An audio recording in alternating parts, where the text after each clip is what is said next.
एक शिक्षा मंत्री के रिजाइन देने से कितना परिवर्तन हो सकता है? शिक्षा मंत्री का जो रेजिग्नेशन है वो केवल एक पहला पड़ाव है, जैसे आप पार करते हैं। अभी तो ये पेपर आसानी से हो गया, इसमें क्या कहना है? एक बार गलती हो गई, दो बार आपकी हर साल ही आपका पेपर लीक हो जाता है। नीट पेपर लीक हुआ भाई साहब, इसमें जिम्मेदार कौन है? इसमें जिम्मेदार हमारे प्राइम मिनिस्टर हैं। शिक्षा मंत्री जी ऐसे बैठे हैं अपनी कुर्सी से जैसे कि फेविकॉल लगा दिया हो।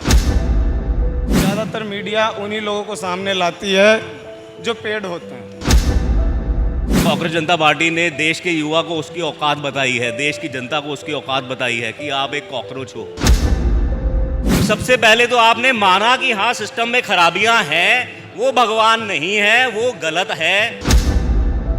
सवाल सबसे बड़ा है और सवाल हर समय सवाल पूछा जाता है, चाहे वो सरकार हो चाहे जिससे हो। और शिक्षा पर चोट अगर पहुंचती है तो चाहे धर्मेंद्र प्रधान हो चाहे प्रधानमंत्री नरेंद्र मोदी और सरकार पर सवाल उठता है। यही नहीं, बहुत पहले भी हो चुका है, ऐसे 1971 में भी हुआ। लेकिन आज यहाँ पर कई सारे लोग मौजूद हैं, इनसे सवाल करते हैं। भाई साहब, आप कब से आए यहाँ पे?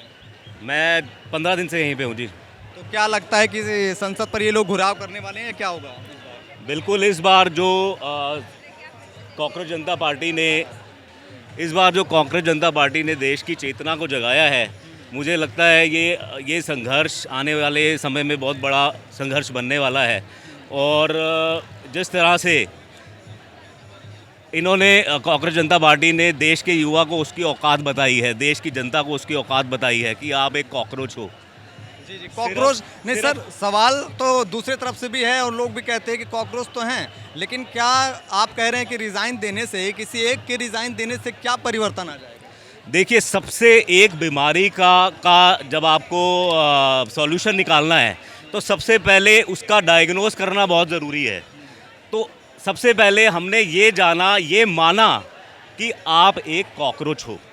सबसे पहले आपका ये मानना ज़रूरी है, आपका ये मानना कि आप विश्व गुरु हो, आप एक बहुत अच्छी इकोनॉमी में जी रहे हो और एक सब कुछ बढ़िया चल रहा है, ये इस चीज़ को गलत प्रूव करना और ये मानना कि आप कॉकरोच हो, आप गंदगी में जी रहे हो, आपका खाना पीना ख़राब है, आपका हवा पानी ख़राब है, आपका एजुकेशन सिस्टम ख़राब है, आपका कोई भी डिपार्टमेंट सही नहीं चल रहा, ये मानना ये बहुत ज़रूरी है। और दूसरी बड़ी बात कि एक भगवान, सिर्फ मोदी को हमने भगवान बना दिया है, बाकी सारी जनता एक कॉकरोच है और एक भगवान है, जो भगवान जैसा चाहेगा वैसा होगा। ये जो सबसे बड़ी भगवान मतलब एक चेहरे पर ही लोग आक्रोशित हो रहे हैं या फिर एक चेहरे पर ही आकर्षित हो रहे हैं लोग? आकर्षित किया ऐसा बनाया सिस्टम बनाया गया है कि एक ही चेहरा दिखाया जा रहा है और कोई चेहरा, जैसे 140 करोड़ लोगों में और कोई चेहरा ही नहीं है। नहीं, लोग कह रहे हैं एक ही चेहरे पर ही एक ही चेहरा भारी पड़ रहा है, पर ये एक चेहरा जब आपको रोज रोज दिखाया जाएगा, एक चेहरे के बारे में ही बताया जाएगा कि वो चेहरा ही सब कुछ कर रहा है, जिससे तो सब कुछ जो नीट का पेपर लीक हो रहा है, ये सबसे बड़ा सवाल यही है यूथ के अंदर कि भाई ये कितनों दिनों से, आज नहीं कई बार लीक हुआ, तो ये जो लीक हो रहा है तो इससे क्या परिवर्तन, क्या आने वाले समय में कि इसको सुधार किया जा सकता है या नहीं? देखिए, सुधार तभी होगा जब जनता जागेगी, जब जनता जाग चुकी है और निकल भी चुकी है। जनता को सबसे पहले तो ये महसूस कराना ज़रूरी है कि आप एक गलत सिस्टम में जी रहे हो। जब तक आप ये मानोगे ही नहीं, जब तक आप ये मानते रहोगे कि आप विश्व गुरु बन गए, आप सब कुछ बढ़िया चल रहा है, तब तक वो सिस्टम ठीक ही नहीं होगा।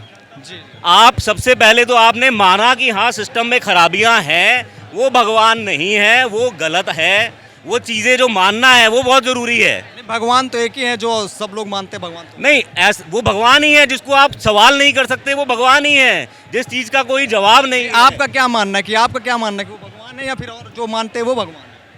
देखिए, भगवान का जो सिस्टम बनाया गया है, जो फेद का सिस्टम बनाया गया है, वो ऐसा सिस्टम बनाया गया है जिसमें आप कहते हो कि आप सवाल नहीं पूछ सकते। ठीक है, बिल्कुल ये कह रहे हैं कि भगवान का सिस्टम है जो भगवान नहीं बना सकते, तो एक ही चेहरे पर लोगों को क्यों आकर्षित किया जा रहा था? अभी आपकी आवाज़ कट गई थी, आप बोल रहे थे, तो जरा बताएं आप क्या बता रहे थे उस समय कि क्या एक ही नेट पेपर के लीक के बारे में कुछ बता रहे थे? आपका क्वेश्चन क्या है? क्वेश्चन यही था कि आप यहाँ पर आए हैं तो एक शिक्षा मंत्री पर अगर कह रहे हैं रिज़ाइन दीजिए, तो एक शिक्षा मंत्री के रिज़ाइन देने से कितना परिवर्तन हो सकता है? तो मैंने यही बोल रही थी मैं कि एक शिक्षा मंत्री का जो रेजिग्नेशन है वो केवल एक पहला पड़ाव है जैसे आप पार करते हैं, ठीक है। अगर आपने एजुकेशन सिस्टम में रिफॉर्म लाना है तो अगर आपके एकदम टॉप प्लेस पे एक इनकम्पिटेंट इंसान होएगा तो फिर आगे आप क्या ही रिफॉर्म लाएंगे। सबसे पहले तो आप एक अच्छा रिस्पॉन्सिबल और अकाउंटेबल इंसान को बैठाना चाहेंगे ना। आप अगर आप अपने एजुकेशन मिनिस्टर पर आप भरोसा ही नहीं करते तो आप क्या एक्सपेक्ट करेंगे कि वो सही करेंगे, मतलब जो हमारा इस बार कह रहे हैं कि अभी तो पेपर आसानी से हो गया, इसमें क्या कहना चाहिए? अभी आसानी से हुआ है इंडियन एयरफोर्स की मदद से। क्या एयरफोर्स का ये काम मतलब एक पेपर दिलाने के लिए आप ये भी कह सकते हैं इंडियन एयरफोर्स लगाया गया, वहाँ पर जो है वो पेपर पहुँचाया गया, इतनी सारी मदद की गई। हाँ जी, बिल्कुल सही बात है। ये एयरफोर्स का ये काम है कि एयरफोर्स पेपर पहुंचाएंगे। अभी कहाँ से आसानी से हो गया, बच्चों ने तक सवाल नहीं उठ रहा था तब लोगों ने नहीं किया, लेकिन अब जब सवाल उठा, लोग जनता जो है यहाँ पर पहुँच गई, तब यहाँ पर ये जो है पेपर आसानी। अब देखिए लोगों के मन में आक्रोश आ गया। अब लोग मतलब एक सहने की एक लिमिट होती है। आप कितना ही सह पाएंगे। मतलब एक बार गलती हो गई, 2 बार, आपकी हर साल ही आपका पेपर लीक हो जाता है। उसके बाद एक पॉइंट पे तो आता है ना कि जब लोगों को गुस्सा आ जाता है तो सड़कों पे उतरना पड़ता है। ये तो एक मतलब लोकतंत्र का नियम है और इसलिए हम यहाँ पर सब मौजूद हैं और हम सब सपोर्ट करते हैं सोनम सर को और CJP को। और वो इस समय आपने भी बोला कि सोनम वांगचुक को यहाँ पे भी हॉस्पिटल है, यहाँ पे भी करा सकते थे, तो सर ये पुलिस वहाँ क्यों लेके गई? बिल्कुल क्यों लेकर गई, बल्कि अभी आज सुबह उनका खुद का पत्र आया है सबके लिए कि उनको इलीगली डिटेन कर रखा है। उनको बिना हाईकोर्ट ने ये ऑर्डर दिया ही नहीं था कि उनको हॉस्पिटलाइज करा जाए। उनकी वाइटल्स मॉनिटर करने थे जो यहाँ से भी हो सकते थे। उनकी वाइफ को कैमरा ले जाने नहीं देते, उनसे मिलने के लिए ना ही फ़ोन ले जाने देते हैं। उनका जो रिपोर्ट्स है वो स्पष्ट रूप से दिखाते नहीं है। तो ये तानाशाही नहीं तो इसको और क्या कहेंगे आप? जी बिल्कुल, जितना देखिए कि ये कह रहे हैं कि सोनम वांगचुक को यहाँ पे भी हॉस्पिटल था, यहाँ पे भी करा सकते थे, लेकिन ये सब कुछ बदलाव क्यों हो रहा है? क्यों? क्या सरकार जाग नहीं रही है, या फिर सवाल जो यहाँ पर लोग यूथ लोग कर रहे हैं, या फिर वो चीज़ सुनाई नहीं दे रहा है? कल का दौर क्या होगा? क्या संसद में आवाज़ तक पहुँचेगी या फिर नहीं पहुँचेगी? ये आने वाला वक्त बताएगा। आपका नाम क्या है? प्लाक्षा। अच्छा, क्या करती हैं? मैं अभी जॉब करती हूँ, लास्ट ईयर। नीट पेपर जो लीक हुआ, इस पर आपकी क्या राय है? बिल्कुल नहीं होना चाहिए और बहुत सारे लोग कह रहे हैं पहले भी हुआ है, इस बार हो गया तो क्या हो गया, हर सरकार में होता है और ये सब चीज़ें। लेकिन कहीं से तो शुरुआत करनी पड़ेगी। कोई भी स्टेटमेंट धर्मेंद्र प्रधान की तरफ से नहीं आई इसके ऊपर, इसके सिवाय कि हमने दोबारा से कंडक्ट करवा दिया ठीक से, which is obviously not a solution to a problem. It has to be solved from the very core and the root. जहाँ इस मुद्दे में ना प्रधानमंत्री नरेंद्र मोदी का भी कोई प्रेस कॉन्फ्रेंस नहीं? हाँ, उनका तो कभी ही नहीं हुआ प्रेस कॉन्फ्रेंस आज तक। उनका जितना भी उनकी सत्ता रही है, उनका प्रेस कॉन्फ्रेंस कब हुआ है अनस्क्रिप्टेड, आप मुझे बताइए। जी बिल्कुल।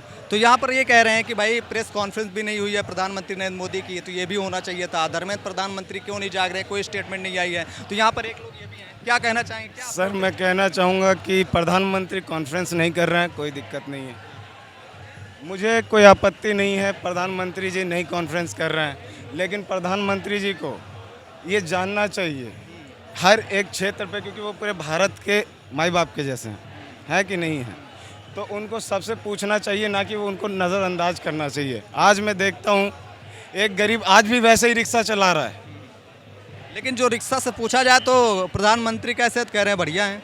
प्रधानमंत्री झूठ बोल रहा है, ये आप नहीं जानते हैं? नहीं, रिक्शा वाले से पूछा जाए, नहीं रिक्शा वाले से पूछा जाए तो वो बताता है, मैं नहीं बता रहा हूँ। रिक्शा वाले क्या बताता है? आप जाइए रिक्शा चलाइए तो बताता है। आप उनको 500 रुपये देते हैं तो वो क्या बोलेंगे? तो 500 तो कोई भी दे देगा ना, आप भी दे दोगे तो वो बोल देगा। तो हम थोड़ी बुलवाएंगे भाई, सवाल का जवाब मिला कि नहीं मिला? हम थोड़ी बुलवाएंगे, हम क्यों देंगे पैसा, हम देने वाले होते हैं। तो फिर वो क्यों बोलेगा? एक चीज़ बताओ, एक चीज़ बताओ। आप कितने दिन से यहाँ पर हैं? आप प्रोटेस्ट? मैं जस्ट आज सुबह आया हूँ सुबह आए जी, लेकिन ये चीज़ें मैं काफ़ी टाइम से एब्जॉर्व कर रहा हूँ।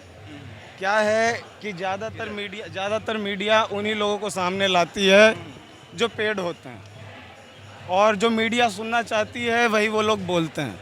जी, आपकी क्या राय है? नीट पेपर लीक हुआ भाई साहब, इसमें जिम्मेदार कौन है? इसमें जिम्मेदार हमारे प्राइम मिनिस्टर हैं। प्राइम मिनिस्टर जी, अगर प्राइम मिनिस्टर को कहीं से लगा कि मेरा पेपर लीक हुआ तो प्राइम मिनिस्टर को तुरंत इसमें एक्शन लेना चाहिए था। अब मेरा सवाल, आप मुझे बताएं प्राइम मिनिस्टर ने क्या एक्शन लिया ये छोड़ करके कि रीनीट करवाया? ठीक है, बिल्कुल कोई प्रेस कॉन्फ्रेंस नहीं हुई, कुछ भी नहीं हुआ, कोई स्टेटमेंट नहीं आया। मैं बता तो रहा हूँ, जवाब दे तो रहा हूँ, कोई स्टेटमेंट नहीं आया, कोई प्रेस कॉन्फ्रेंस नहीं हुआ। धर्मेंद्र प्रधान का रिजाइन जो आप कह रहे हैं, धर्मेंद्र प्रधान की बात नहीं हो रही है, प्रधानमंत्री जी की बात। अभी तो शिक्षा मंत्री वही है ना, तो पहले वहाँ शिक्षा मंत्री वो है, बात लेकिन होगी उनकी ना, जवाबदेही किनसे है? तो सरकार ही सवाल उठाएगी ना भाई, संसद में वही सवाल उठाएगी ना। एक सेकंड सर, शिक्षा मंत्री के ऊपर कौन है? शिक्षा मंत्री को अपॉइंट किसने किया? शिक्षा मंत्री जो है भाई, वही तो मैं तुमको बता रहा हूँ, शिक्षा मंत्री का एक का रिजाइन देने में क्या परिवर्तन हो गया? देखिए एक का एक सवाल सेकंड, इनसे क्यों कर रहे हो? अच्छा सवाल इनसे करो, जनता से मैं देखिए शिक्षा मंत्री जी का रिजाइन देने से मतलब ये होगा कि दूसरा शिक्षा मंत्री आएगा। अगर उनकी भी काम में कमी रहेगी तो जनता में ये हिम्मत आएगा कि हम इसको भी वही बदल तो, सकते हैं, बिल्कुल हम इनको भी बदल सकते हैं। ये कदम यहीं से शुरू होगा। ठीक है। क्या करते हो आप? मैं बिजनेसमैन हूँ। अच्छा चलिए बढ़िया, अच्छी बात। क्या नाम है आपका? मेरा नाम शान अली। कहाँ से हो? मैं जयपुर से हूँ। बिल्कुल बिल्कुल, आपकी मतलब राय में, ठीक है बिल्कुल, आपका मैं सवाल ले रहा हूँ और जनता तक पहुँचाऊंगा। बिल्कुल कि धर्मेंद्र प्रधान रिजाइन देंगे तो एक नए शिक्षा मंत्री अपॉइंटमेंट होंगे, जो भी है। जवाबदेही ये होगी कि अगर उनके बाद कोई दूसरा आता है तो जनता के पास ये कॉन्फिडेंस होगा कि जनता खुल के उनसे भी सवाल कर सकती है। बिल्कुल। और ये शिक्षा मंत्री जी ऐसे बैठे हैं अपनी कुर्सी से जैसे कि फेविकॉल लगा दिया हो, समझ रहे हैं कि नहीं? और प्रधानमंत्री जी सब ऐसे देख रहे हैं कि पीवीआर चल रहा हो कहीं पे। मैं गलत कह रहा हूँ? मैं गलत कह रहा हूँ? अगर मैं गलत कह रहा हूँ तो आप मुझे बता सकते हैं कि मैं गलत कह रहा हूँ, बस मैं यही कहूँगा। जी बिल्कुल। देखिए और क्या कहना चाहिए? इसके अलावा मैं ये कहूँगा कि सरकारें आती हैं, सरकारें जाती है, सरकारों से कोई लेना देना मैं भैया आप मेरी बात हुई, सरकार ये रहे या कोई रहे मुझे उससे आपत्ति नहीं है। सरकार इनको ही रहना चाहिए, लेकिन इनको थोड़ा सा रिफॉर्म करना चाहिए, थोड़ी ईमानदारी लानी चाहिए। अगर ये ईमानदार हो जाए तो क्या दिक्कत है? नहीं, ये हम जनता ने एक मिनट हम जनता ने ऐसा पेड़ लगाया है जो हमें छांव देना चाहिए और हमें ऑक्सीजन देना चाहिए, पर ये पेड़ ऐसा लग गया है कि उल्टा हमारा ऑक्सीजन छीन रहा है, हमारी छांव छीन रहा है। गरीबों के मकान तोड़ रहा है, गरीबों के घर तोड़ रहा है। देश में एक मिनट चाचा एक मिनट, देश में बलात्कार रुक नहीं रहा। मोदी जी थे, बीजेपी की सरकार से देश में बलात्कार रुक नहीं रहा, देश में चोरी रुक नहीं रही। तो ऐसी सरकार का हमें क्या करना? जब भाई हमारे मोदी जी एक पेड़ है और उनकी काफ़ी डाली हैं, जैसे ये छोटे मोटे बीजेपी के नेता हैं, बड़े बीजेपी के नेता हैं, ये सभी खराब है। सवाल बिल्कुल सही है। शराब कुछ नहीं होता, शराब कुछ नहीं होता, खराब मन होता। देखिए खराब एक इंसान, सुनिए बात सुनिए, मेरी बात सुनिए, इधर से इधर आए। खराब एक इंसान में नहीं होता, खराब कई लोगों में होता है। खराब किसी में आप एक चेहरे को नहीं बोल सकते। अब आप अगर सही हैं, मुझे बात बताइए, ईमानदार बोल रहे हैं ना, अगर आप सही हैं, अगर आपके पीछे 4 लोग गलत है तो क्या आप सही हो जाएंगे? बताइए। देखिए सही हो मैं जाएंगे सही और मेरे पीछे 4 लोग गलत हैं तो मैं अपनी जी जान लगा दूंगा उन चारों को सही करने। तो फिर वही चीज कहा जा रहा है ना। समझे? लेकिन ये नहीं कि उनको मैं फांसी पे लटका दूंगा। ये हाँ बिल्कुल। कैसे गलत हो गया? एक चीज बताइए, इंसान गलत इंसान को आप कैसे साबित? एक सेकंड, आपने अंगुली मार की कहानी पढ़ी है? अंगुली मार की कहानी पढ़ी है आपने कभी? अंगुली मार एक डाकू था। क्या करता था वो? जिसको मारता था वो उसकी उंगलियां काट करके गले में लटका लेता था। एक दिन उनको बुद्ध मिले तो बुद्ध ने क्या किया? उनको मार दिया नहीं, उनको शिक्षा दी, उनको सुधारा। तो हमें सुधार की जरूरत है ना। बिल्कुल आपको सुधार की जरूरत है, आपके 4 के पीछे जो जरूरत है। सुधार की जरूरत है और सुधार की जरूरत। मोदी जी को सुधार की जरूरत है, हम लोगों को। हाँ आप बिल्कुल जा सकते हैं, बिल्कुल। Thank you. और देखिए शिक्षा मंत्री रिजाइन तो देंगे, जो भी है सवाल, कई सारे सवाल है लोगों के अंदर। भाई साहब सरकार ही गलत है, सरकार के पीछे कई लोग गलत हैं, और ये भी कि भाई साहब सरकार क्या ईमानदार है कि नहीं है, और रिजाइन तो धर्मेंद्र प्रधान को देना चाहिए क्या? प्रेस कॉन्फ्रेंस प्रधानमंत्री ने अभी तक कोई भी नहीं की, तो इन पर भी सारे सवाल उठे हैं। देखते रहिए DLP न्यूज़।